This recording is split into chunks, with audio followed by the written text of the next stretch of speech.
Antes da gente começar, né, eu queria conversar com vocês. A gente sabe que o pessoal não está vendo, né? Mas eles não chegam, não chegam. Vamos lá, primeiro. A gente sabe todo o fetiche de falar. Mas, isso é vocês aí.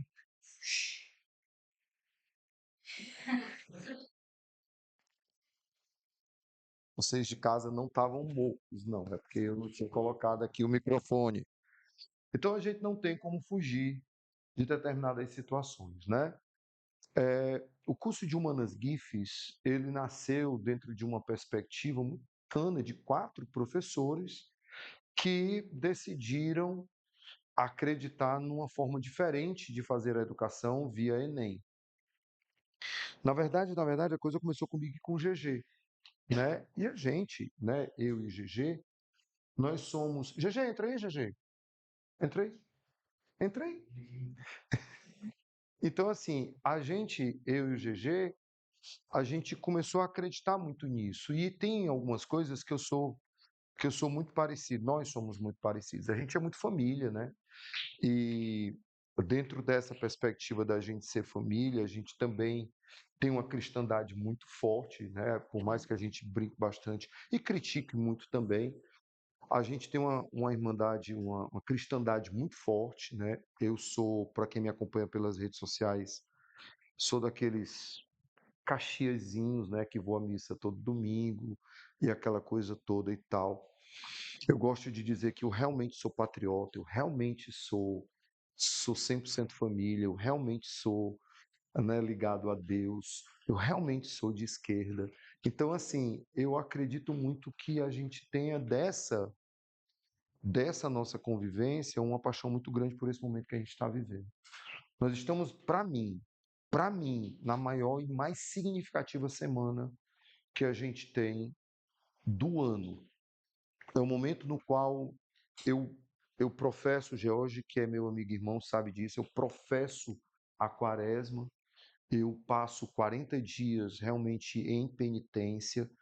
Não parece, devido ao meu tamanho corpóreo, mas eu perdi 6 quilos nessa quaresma agora, em jejum, muito jejum, nesse período de quaresma agora. E E eu queria entregar um pouco disso da gente, né, do GIFs para vocês também, certo? Você não precisa acreditar, cada um tem seu credo, cada um tem sua fé, né? Mas é algo da gente, do GIFs para vocês, para que vocês possam adoçar um pouco, né, esse momento de Páscoa, que esse chocolatezinho, que é apenas uma lembrança, é um símbolo, como diria Pierre Bourdieu. Os símbolos, eles estão no nosso cotidiano o tempo todo, marcando fatos positivos e marcando fatos negativos na nossa própria vida. Então, que esses símbolos, deixa só eu diminuir essa luz aqui para eu poder ficar mais na frente de todo mundo, é, que esses símbolos eles possam representar nessa semana algo que para a gente, para mim e para o George também, é muito forte, né? Que é a nossa paixão por Jesus Cristo. Ele que tudo fez, ele que tudo fará, ele que sempre vai estar no nosso caminho. Ele que tanto fez por mim, tanto, tanto, tanto, e assim, sem ser proselitista, em respeito à crença de cada um de vocês, mas a gente, enquanto GIFs, quer desejar à família de vocês uma feliz Páscoa, certo? E aí, nesse retorno do intervalo, eu não quis dar antes do intervalo, porque senão vocês iam comer e não iam levar para casa, né? E que essa barrinha de chocolate pequenininha, que é o que a gente pode esse ano fazer para vocês, a gente queria dar um ovo de R$ 90, mas né, não vai acontecer agora esse ano com vocês.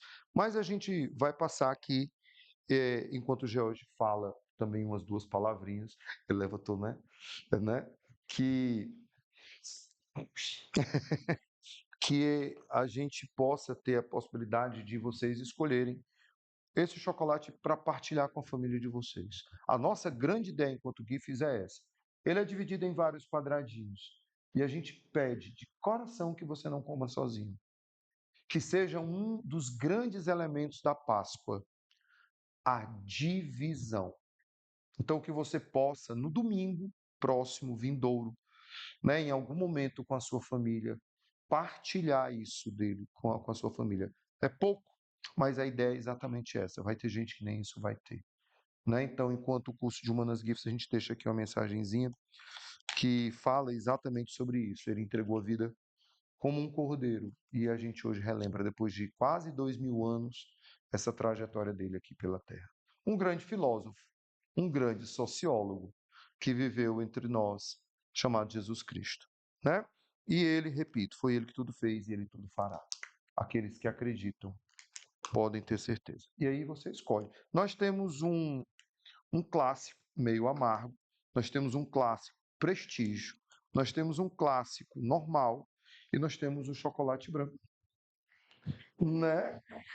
Tem todos os gostos. A vocês de casa, infelizmente a gente não pode estar em todos os lares, tá certo? Mas o George que vive viajando aí para o interior, ele vai levando aí o carinho dele quando ele passar e um abraço fraterno. É o GG Bara. O GG Bara vai passar por aí. Tá? Aos de casa, compra um chocolate desse daqui, bote na conta do George, ele manda o Pix para você. Tá bom?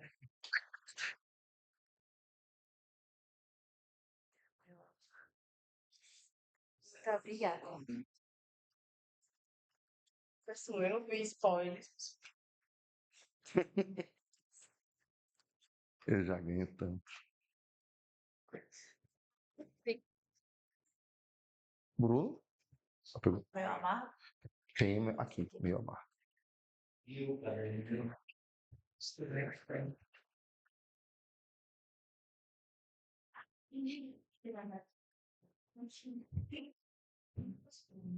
Aí, meu príncipe.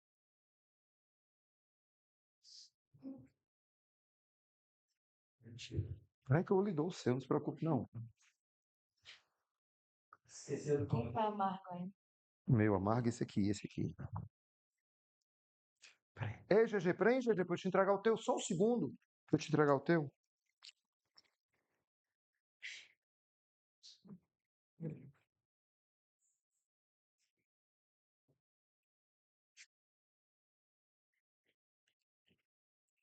Você vê um afogado. Do George, do George. E o do meu amigo George. Do meu amigo George, meu sócio. Esse aqui é o dele, pegue. Rapaz.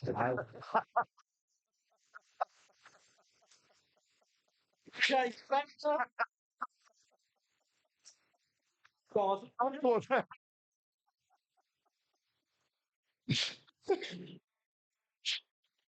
Bom, queridos, é isso. Vamos nós. Bom, como ficava muitas páginas para a gente mexer, eu trouxe aqui a minha planilha. Eu não sei se vocês já viram isso, pessoal de casa e vocês aqui. Eu acho que vocês eu nunca tinha mostrado isso aqui para vocês, não, né? Isso aqui é a planilha do Enem, tá? Isso aqui é a gente que faz. A gente está esperando sair os microdados desse ano para a gente poder compor os microdados desse ano.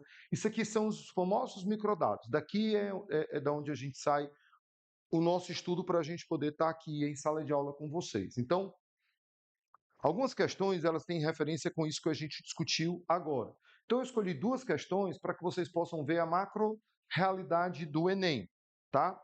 Então, eu vou pegar um aqui do digital, uma questão do digital, que é, deixa eu aumentar aqui. Pronto. Isso aqui, turma, para quem não está vendo direitinho a coisa toda, ela acontece assim, ó. Isso aqui são as questões, são as 45 questões que a gente tem, o gabarito das questões, as habilidades das questões que a gente coloca. Isso aqui a gente pega direto do INEP. Eu apenas organizei em uma tabela. Alexandre, tu tem todos? Todos. Eu tenho todos eles organizados dessa forma aqui. E aqui está a estrutura, se ela é média, fácil ou difícil. O parâmetro B, que é esse parâmetro aqui, é que define se a questão é basicamente média, fácil ou difícil. Por exemplo, essa questão que eu vou resolver com vocês agora é a questão 62, ela é de habilidade 15, ela é uma questão que a gente classifica, essa classificação não é o Enem, quem classifica somos nós, do GIFES, a gente classificou ela como sociologia e ela entra como uma questão difícil, bem difícil, diga-se de passagem. É uma questão 210. Para você ter noção, Tem questão de peso 0,92, 0,28. São questões bem fáceis. Questão 189, caracterizada como difícil. Questão 25, caracterizada como média. Questão 113, caracterizada como média. 123 como média. 165 como difícil, está entendendo aí? 210. Então, pegamos uma questão difícil. Vamos ver, dentro desse conteúdo que a gente tratou com vocês, o que é que seria uma questão difícil? Aí a gente vem aqui, ó. O que é habilidade 15? A gente bota isso aqui. A habilidade 15 seria uma questão de avaliar criticamente conflitos culturais, sociais, políticos, econômicos ou ambientais ao longo da história. Se ele está tratando uma questão de avaliar dentro de um processo taxonômico, que a gente já conversou com vocês lá no começo do ano, ela entra como uma questão difícil, concorda comigo? Porque é um processo de avaliação, não é um indique, não é um compare, que entra numa questão média, né? Mas é uma questão de avaliação. E nesse caso, não é uma simples avaliação que ele pediu. A gente vai ver na questão agora. Ele pede que você faça toda uma ideia sobre como a coisa acontece. E aí ela acaba sendo um peso muito alto. Aí a questão em si. Deixa eu baixar um pouquinho que ele vai descer. Vou abrir aqui a questão. Aí a gente tem essa questão aqui, tá? Essa é a questão. Tem. É de cima, é, Bruno? Pronto.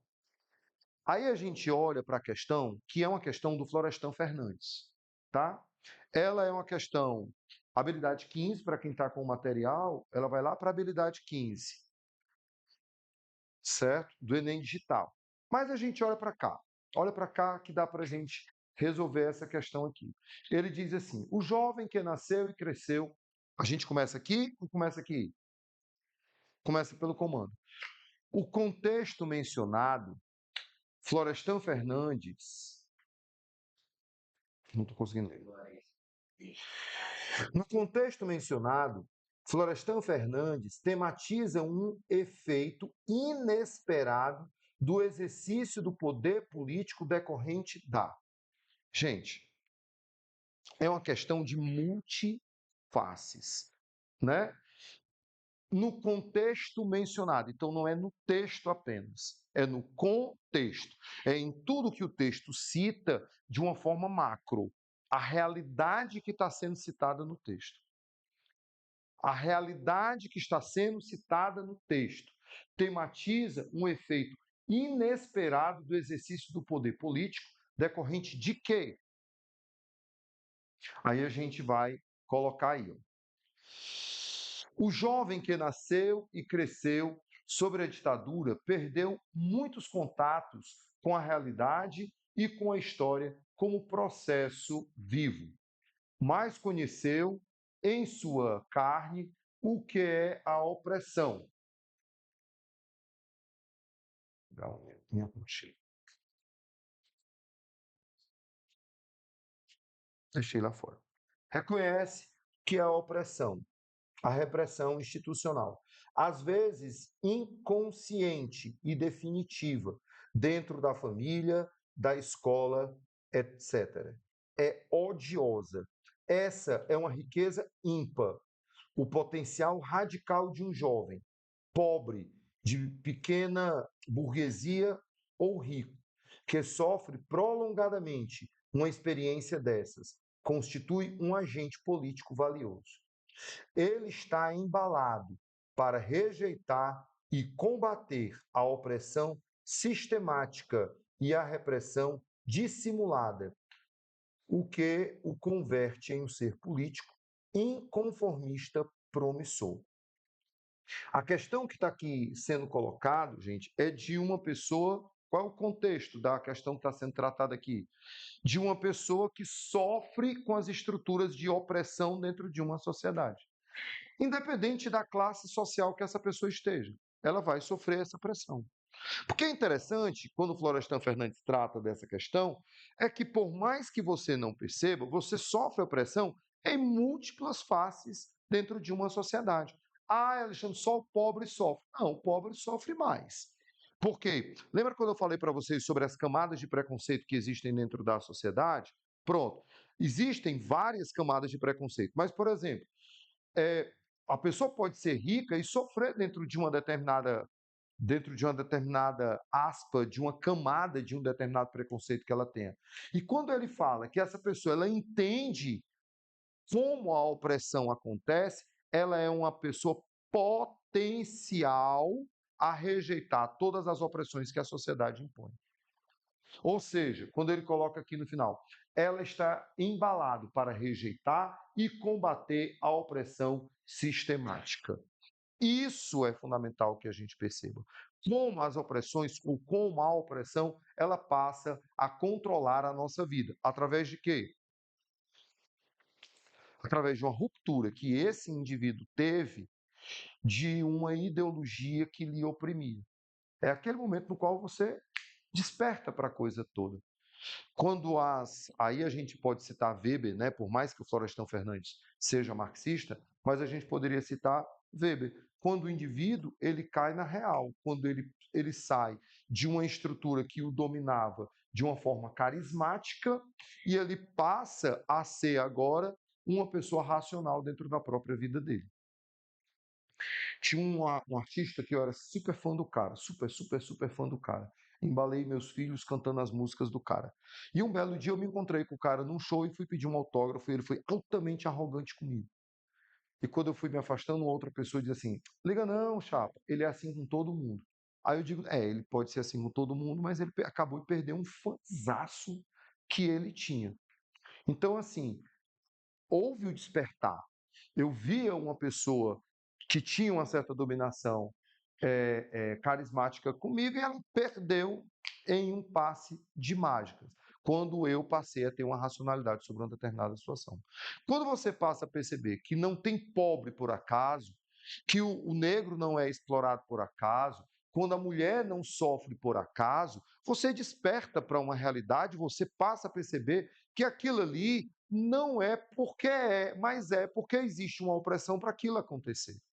E é essa a realidade que ele está colocando aí para a gente. No contexto mencionado, o Florestan Fernandes tematiza um efeito inesperado do exercício do poder político, decorrente de quê? Da evolução histórica do conflito de gerações?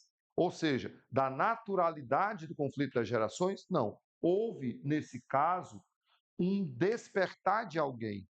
E esse despertar dessa pessoa faz com que o sistema opressor não tenha mais poderes sobre ele. A fragilidade moral das instituições públicas. O que seria essa fragilidade moral? É eu ter um valor dentro da sociedade, que as instituições devem apregoar esse valor e a própria instituição não faz isso. Não é isso que está sendo relatado, por mais que a gente saiba que isso possa acontecer. A impossibilidade de realização do controle total, pronto. Esse é o ponto que a gente trata. Essa impossibilidade da realização do controle total. Visto em que, Alexandre? Porque ninguém consegue ter controle pleno sobre outra pessoa. Vai acontecer arestas dentro da estrutura do poder, onde a pessoa vai acabar despertando. Quem nos alimenta disso aqui também é Foucault. Porque o Foucault diz isso, o poder ele nunca será uma imposição total. Sempre vão existir arestas dentro dessa estrutura de poder que vão fazer com que as pessoas elas reajam a essa situação. Tem um filme bem interessante chamado Entre os Muros. E aqui para o Brasil ficou Entre os Muros da Escola, o nome do filme. É meio filme, meio documentário, que ele relata a história de uma escola na França, onde um professor de francês ele passa a dialogar com uma turma totalmente repleta de nichos. Então, tem a galera que é negra, a galera que é muçulmana, a galera que é cristã, a galera que... São guetos. E um gueto não fala com outro gueto. Um gueto tenta destruir o outro gueto dentro da sala de aula. Até que o professor ele passa por uma violência de um aluno para com o professor e o professor reage pegando a cadeira e tacando no aluno. Entendeu? Quando isso acontece, a turma toda se une, mesmo sendo em dinâmicas totalmente diferentes e em realidades que seriam impossível eles se ligarem, mas houve uma determinada situação que fez com que todos se unissem contra o professor. Entende? Ou seja, você nunca consegue ter controle pleno sobre toda a situação. Sempre vão existir arestas nos quais o poder acaba sendo feito. E isso vai acontecer, ou quando isso acontece, é na ruptura do processo da consciência. É quando a amarra ideológica acaba quebrando, e quando a amarra ideológica acaba quebrando, você consegue ver o mundo sobre outra perspectiva. Ok? Essa é uma situação que, feliz ou infelizmente, a gente vive. Alexandre, é necessário que a gente tenha essa maturidade trabalhada dentro de um fator de consciência coletiva? Sim. Então, escuta bem o que eu vou dizer aqui para vocês agora e para vocês de casa também. Existem realidades que a sociedade impõe. Aí a gente entra no outro ponto da gente, que é o senso comum. Certo? Eu vou acender a luz, já já a gente resolve aqui a outra questão, e aí eu vou trabalhar rapidamente aqui com vocês a ideia do senso comum. O que é o senso comum? O senso comum é a capacidade que a gente tem de olhar para tudo que existe. Opa, é o outro, é esse aqui. A capacidade que a gente tem para olhar tudo que existe dentro do Estado de uma forma natural, determinada por todo o Estado. Por exemplo, Páscoa e chocolate. Isso faz parte de uma dominação ideológica ou de um senso comum? De um senso comum.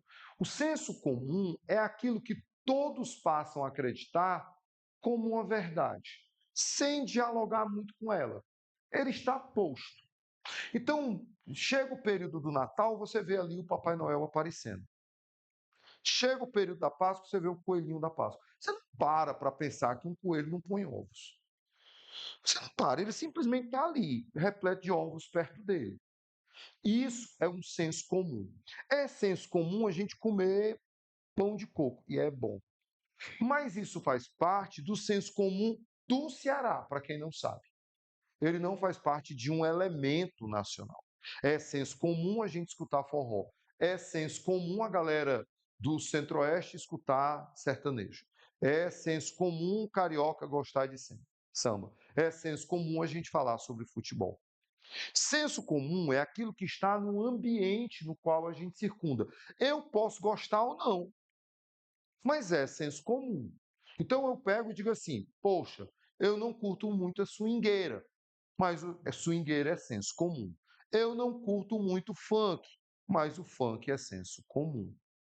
É senso comum aquilo que a maioria das pessoas aceita como uma verdade, aceita como cotidiano, aceitam como uma estrutura de vida, tá? Então, quando a gente coloca essa ideia tratada dentro do senso comum, romper o senso comum pode ser algo que pode gerar agressividade dentro do Estado? Pode. Pode ser uma ruptura que possa melhorar a estrutura do Estado? Pode. Mas o senso comum ele serve para gerar uma certa harmonia, uma certa estrutura de paz dentro da sociedade. E é trabalhando dentro do senso comum que a gente passa a fazer análise sobre o processo do senso comum em determinadas etapas da nossa vida, tá? Então, entendam o que eu vou dizer para vocês. É senso comum, repito, que nesse período agora a gente mostre que tem o coelhinho da Páscoa que enche a casa da gente de chocolate? É senso comum. É óbvio que nós somos seres racionais. Já estamos no estágio totalmente operatório, tá? Mas existe um conjunto de pessoas que ainda não faz parte desse estágio. E aí, quem estiver em casa com a criança perto, eu peço que você diminua o som, bote o fone de ouvido, para o que eu vou dizer agora. O pessoal que está em casa, peço que diminua o som, se estiver perto de criança, ou bote o fone de ouvido. Deu certo aí, pessoal de casa? Você chegar para uma criança e dizer que o coelho da Páscoa não existe, que Papai Noel não existe, ou coisas do tipo, é uma ruptura do senso comum. Deve ser feito? Óbvio. Mas no tempo certo. Quando ele passa a ter a racionalidade e fazer parte de um operatório concreto dentro da sociedade. Se você faz parte de um conjunto familiar que se estabelece dentro das construções do senso comum, você passa a manter essa situação até o chegar da juventude, a proximidade da juventude, quando a racionalidade ela passa a ser trazida pela própria criança. Né? Então, de repente, minha filha de 11 anos chegou para mim ano passado, em dezembro, começo de dezembro do ano passado, olhou para mim e disse: pai, eu queria conversar com o senhor. Eu digo: oi. Eu já lhe perguntei isso, mas eu vou lhe perguntar de novo. O senhor é o Papai Noel? Aí eu olhei para ela e disse: eu sou seu pai. Aí fiquei olhando para ela. Disse: não, porque todo mundo na minha sala de aula diz que Papai Noel não existe e que é o senhor que bota o presente na árvore de Natal da gente aqui. Eu queria saber do senhor se isso é verdade. Aí eu olhei para ela e disse: o que é que você acha? Se eu acho, pai, que é muito difícil ter uma pessoa que vem aqui em casa e dá presente para a gente, né? Aí eu digo: eu também acho. Aí ela disse: por que o senhor mentiu para mim? Eu disse: porque eu não menti para você. Você apenas acreditava em uma situação. A única coisa que eu fiz foi manter essa crença, baseada em um senso comum. Aí ela disse: eu vou parar de ganhar presente? Eu digo: claro que vai. Esse ano você ainda ganha, porque seu presente já está comprado e tal. Mas a partir do próximo ano você já vai ter 12 anos e tal, então sua infância realmente cessa por aí. Mas eu quero pedir a você que você dê instruções da sua irmã. Então você garanta a ela a possibilidade de ainda existir Papai Noel, mesmo você já sabendo toda a história. Alexandre, você acha certo isso? Racionalmente não é certo. Mas aí entenda uma situação. Uma criança tem racionalidade? Não, companheiro. Ela vive sobre outra perspectiva. Então você tem que dar racionalidade, eu tenho que debater as estruturas racionais com quem é racional. Você não pode trabalhar as estruturas racionais com quem não tem essa racionalidade ainda. Entende a situação? Eu não te dei uma barra de chocolate porque é chocolate, mas eu pedi que você fizesse alguma coisa mais importante, que é a partilha. Porque você tem racionalidade, mesmo usando da estrutura do senso comum. Então, aí a Alexandria, ela fez. Eu tenho certeza que a pequenininha já sabe da história do Papai Noel todinha, porque ela é muito mais Shakespeare coach do que a outra, mas ela está garantindo ainda o presente dela, porque ela só tem 8 anos. Então ela ainda tem o Papai Noel desse ano, do próximo e do outro ano, tá? Até que vai chegar um momento que ela vai olhar e vai dizer assim: eu já sabia, e eu sei que ela já sabe. Mas ela ainda se alimenta desse senso comum. Ela ainda vive uma ideia muito bacana. E a gente mantém essa situação. Como esse ano vai, todo mundo já sabe lá em casa que não tem o coelho da Páscoa, porque todas elas estudam ciência. Então, vai ter ainda caça aos ovos, a coisinha, a brincadeira, porque isso faz parte de um senso comum, de uma cultura, de um processo que a gente brinca e se diverte, e que isso não impede que a gente discuta o fetichismo e a realidade dentro da sociedade. E que elas não possam trabalhar sobre uma perspectiva de doação, que elas fazem, a perspectiva de outros elementos, e de que pessoas não têm capacidade de ter aquilo que elas, felizmente, têm. Senhor? Mesma coisa, é a mesma perspectiva. A fada do dente que troca a moeda de chocolate pelo dentinho dela, ou o dinheiro propriamente feito, como os americanos fazem, né? Porque eles lá botam dinheiro mesmo e tal. A gente aqui bota aquele dinheiro falso de chocolate, porque dentro da cultura da gente, dinheiro é sujo. Então é outra perspectiva que a gente precisa trabalhar. E esse senso comum, ele nos alimenta. Eu sou muito crítico dentro da sala de aula e um dia eu estava no shopping comendo, sei lá, Burger King, McDonald's, um bicho desses aí repleto de sódio.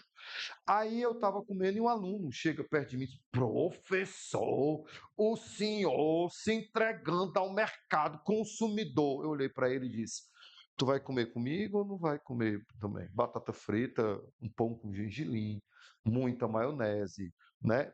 Aí ele riu, olhou para mim e disse: pois eu jurava, professor, que o senhor era daqueles assim radicais, que só. Eu, cara, homem, a gente tem que ter uma certa estrutura para poder dizer: tem-se a consciência, mas você não pode estar o tempo todo sobre essa agressividade. Porque isso também passa para você o que eu dizia, a história do alien, a história do cara que está fora. Eu não estou todo santo dia dentro de um negócio desse, óbvio. Eu prefiro milhões de vezes a comida na minha casa, óbvio. Eu prefiro 10 milhões de vezes todas as relações que eu tenho com a minha família, sim, do que qualquer outra estrutura, sim. Porém, contudo, todavia, há um senso comum que nos rege e que eu não posso ser agressivo a esse senso comum, porque ele também rege um princípio da liberdade da própria sociedade. A liberdade não é um ato de eu fazer tudo aquilo que eu quero. A liberdade é um ato que eu tenho que ter em plena face das outras pessoas dentro do próprio Estado. Tá claro isso para vocês? Tá claro isso para vocês? Tranquilo para vocês? Show de bola? Pronto. É sobre essa perspectiva. Agora eu vou resolver outra questão para vocês verem essa mais simples. Eu vou resolver aqui com vocês.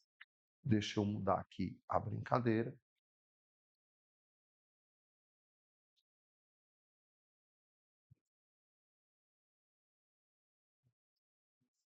Dois mil e vinte e um, questão 60. É essa? É. Habilidade 24 é uma habilidade de relacionar. Relacionar, ela entra com uma questão média, fácil ou difícil.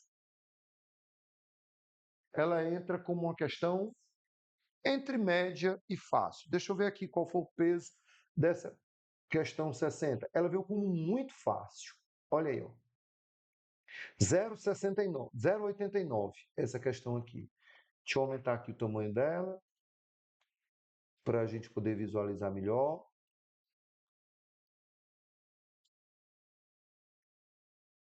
E é essa questão aqui. A questão ela diz assim, ó: vocês que fazem parte dessa massa, lembram dessa questão? 2021. Vocês que fazem parte dessa massa, que passa nos projetos de futuro. É duro tanto ter que caminhar e dar muito mais do que receber. E o vida de gado. Povo marcado é povo feliz. A música do Zé Ramalho, né, que ele fala exatamente sobre um povo que é ideologicamente controlado. Povo marcado, povo feliz. Quem foi que disse para você que uma pessoa que ganha um salário mínimo já sofreu tudo nessa vida, anda na maior peleja do mundo, sabe? Ônibus lotado, falta de uma alimentação boa, come uma proteína por semana, difícil, filhos estudando em escolas públicas, sem assim uma ideia de vida melhor, mora em uma comunidade, todas as dificuldades e ardúrias que uma sociedade tem. Mas se você perguntar para essa pessoa se ela é feliz, ela vai dizer: sou. Eu vivo dignamente, com o meu salário, com a minha vida. Porque a perspectiva da racionalidade dessa pessoa também é diferente. Há um processo ideológico que mantém. Para ela ter a capacidade de comprar um Chester no final do ano e colocar numa mesa e se fazer os votos de Feliz Ano Novo, estourar uma Cidra Cerezé, ela vai ficar numa animação e numa felicidade absurda. Ela vai abraçar os seus entes queridos e vai dizer: eu sou feliz. Porque o princípio da própria felicidade dela também é uma demanda do Estado. Também é um controle social que é feito. E você não vai criar a consciência de classe daquela pessoa da noite para o dia.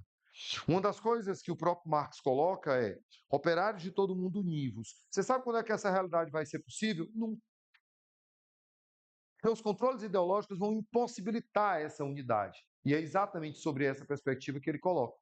Qual comportamento coletivo é criticado no trecho da letra da canção lançada em 79? Qual é o comportamento coletivo? Vocês que fazem parte dessa massa, desse todo, que passa nos projetos do futuro. É duro tanto ter que caminhar e dar muito mais do que receber. Vida de gado, povo marcado, povo feliz. Nesse caso, qual é o padrão de comportamento que ele passa a criticar nessa sociedade aqui? Vou ter que descer um pouquinho aqui.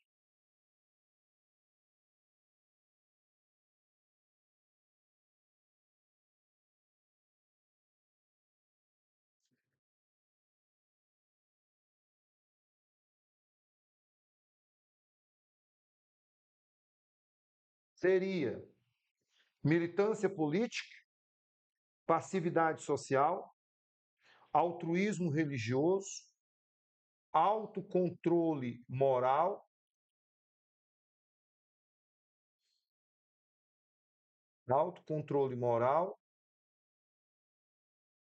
ou inconformismo eleitoral? Massa, povo feliz. Obviamente, a gente só encontra na passividade social, que é exatamente o que a ideologia acaba mantendo. Todos dentro de uma estrutura comum, sem fazer reclamações. Quando essa passividade social ela é rompida no nosso país, nós chamamos isso de agressividade social. E essa agressividade social ela é altamente reprimida pelos meios de comunicação. Dois exemplos dessa situação dentro do nosso país. Dois exemplos. Cortaram 0,5% do orçamento da educação na França. Foi o que o francês fez. Foi para a rua e não foi para protestar só não, meu filho. O mundo se acabou em Paris. Ele se acabou, a galera foi mesmo pro pau. Quebra, queima, tora, bala, tiro. A galera foi, e ali eram protestos dos operários. Isso é o que sai nos jornais de lá. Ok? Aqui a galera faz uma greve, e na greve a galera bota uma placa na frente do setor que está em greve, senta todo mundo na frente da empresa e fica dizendo, não vamos trabalhar. Eles são colocados nos jornais como operários em greve? São colocados como o quê? Baderneiros. Grevistas dentro do Brasil é visto como baderneiro, não como uma pessoa que está lutando pelos seus direitos sociais. Isso é uma perspectiva. Aí eu pergunto, são os meios de comunicação manipulando as estruturas da sociedade? São os meios de comunicação manipulando as estruturas da sociedade, fazendo com que as estruturas da sociedade não gerem mudanças sociais, que é o último ponto do nosso capítulo. As mudanças sociais, elas são bem-vindas? As, as mudanças sociais sempre vão acontecer. As mudanças sociais, elas podem ser muito bem-vindas se toda uma coletividade, de forma racional, participou dela. Mas as mudanças sociais, na grande maioria das vezes, a coletividade não participa de forma racional, participa de forma inconsciente. Os meios de comunicação criam essas mudanças ao bel prazer deles, transformando todas as realidades da nossa sociedade. Todas as realidades da nossa sociedade. Hoje, eu vi um cidadão em João Pessoa, se não me falha a memória agora, sendo agredido porque o cara estava sentado na praia. Ó, absurdo. O cara estava sentado na praia, olhando para o mar. Do lado, uma bandeira da Palestina e do outro, uma bandeira dizendo Palestina livre. De novo, vou dizer para vocês, o cara estava sentado numa cadeirinha dessas de praia, enfiou do lado dele aqui uma bandeira Palestina livre e do outro uma bandeira da Palestina. Certo? O cara só faltou ser linchado na praia por causa disso. Aí você vai e diz assim: Alexandre, as pessoas que fizeram isso têm razão? O que é o princípio da liberdade racional? A minha capacidade de expor meu pensamento, desde que esse meu pensamento não agrida ou não iniba o pensamento de outra pessoa. Defender a Palestina livre agride outra pessoa? Agride alguém? Tira a liberdade de outra pessoa falar outra coisa? Mas o cara só faltou ser linchado na praia. Um senhor só faltou ser linchado na praia. Mas Alexandre estava defendendo o grupo Hamas. Ele não estava defendendo o grupo Hamas. Ele estava defendendo a Palestina e estava defendendo que ela fosse livre, fosse um Estado autônomo. Não tinha a bandeira do Hamas, o Hamas ou isso ou aquilo, que aí eu não entenderia muito, mas pelo menos teria um certo sentido sobre alguma determinante por ser um grupo considerado por muitos como terrorista, considerado por vários estados como um grupo terrorista, que sequestrou, matou, né, botou bomba, aquela coisa toda e tal. Eu até conseguiria parar um pouco e dizer assim: alguém tem alguma fração, mas a pessoa, pelo simples fato de defender que um Estado seja livre, São situações como essa que são impostas. Será que a pessoa parou para pensar o que está acontecendo? Racionalizou o sistema? Ou simplesmente está fazendo como o Zé Ramalho coloca aqui? Vida de gado, povo marcado, povo feliz, gerando uma mudança não satisfatória para dentro do Estado. Porque isso gera mudança. Cada vez que passa, o povo brasileiro ele é mais passivo ou mais agressivo? Mais passivo. Nós vemos isso o tempo todo e presente, mais do que presente, dentro das nossas estruturas políticas. Nós já aceitamos que o Brasil, daqui a 1 ano e meio, só vai ter 2 candidatos para presidente. A gente já aceitou. É o candidato de um, candidato do outro, ou é fulano ou é cicrano. A gente não rediscute as bases. A gente não senta e não dialoga situações. Tal. Parece que falar sobre política, falar sobre religião, falar sobre organização social é crime dentro do nosso país. Quando deveria ser algo natural de um processo formativo racional para gerar uma mudança satisfatória. Eu tenho um casal de amigos meus que eles não falam de política um com o outro dentro de casa. Como é que uma pessoa é casada e não pode conversar sobre política com outra pessoa? Não, essa para mim é, sabe, não, lá em casa ninguém conversa sobre política. E conversa sobre o quê? Porque a política é a base da própria organização econômica. Ela faz com que a economia tenha uma estrutura superlativa. Não, a gente não discute, porque ele é de um grupo, eu sou de outro grupo, e a gente já ia se separando por causa disso. Gente, vocês dois trabalham para botar dinheiro, economia dentro da mesma casa. De onde vocês tiram dinheiro? Porque são empresários, eles têm uma empresa. De onde vocês tiram dinheiro? Vocês já pararam para racionalizar como o fluxo financeiro vem para dentro da empresa de vocês? Você não pode ter visão política diferente. Tu entende o que eu estou colocando? Não pode. De onde vem o fluxo financeiro para dentro da empresa de vocês? O fluxo financeiro que vem para dentro da empresa de vocês, racionalmente vem de onde? Sob qual valor? Depois que vocês discutirem isso, a economia, vocês vão chegar a um consenso político. E pronto. Simples, fácil, direto. E a gente precisa conversar, a gente precisa dialogar sobre essa situação. Mas não, chegamos ao estupor de sermos comandados pelas macroestruturas, pelas superestruturas, que a gente não consegue mais dialogar. Achamos a pessoa de uma coisa, taxamos a pessoa de outra coisa e simplesmente a conversa cessa. Aí quando vem na prova, a gente não consegue dialogar com a prova também. Quer colocar nossos valores dentro da resolução de uma questão como essa daí. Ok, queridos? Eu encerro com 4 minutos a mais a nossa semana. Mais uma vez, reafirmando aí para vocês, votos de uma feliz Páscoa para vocês e para a família de vocês. Que tem um coelhão bem grandão de Páscoa na casa de vocês, uma coelhona bem grandona de Páscoa na casa de vocês, que possa domingo sentar um pouquinho com vocês e conversar sobre o real valor da vida, certo? Porque um dia vocês vão estar fazendo isso em forma de senso comum com outras pessoas. E é isso que a gente deseja, porque foi o que fizeram comigo e é o que eu estou fazendo. Tá bom? Um beijão bem grandão. Até semana que vem, se Deus. Semana que vem não tem aula. É segunda-feira, feriado de Tiradentes, aquele que morreu em 1791, no dia 21 de abril, pelo menos disse, né, que ele morreu, mas aí o Mariano depois conta essa história para vocês. Como assim, Alexandre, ele não morreu? Bom, é capaz de estar vivo ele, o Elvis, o Michael Jackson, estão todos vivos por aí, tá? Valeu, galera, beijão.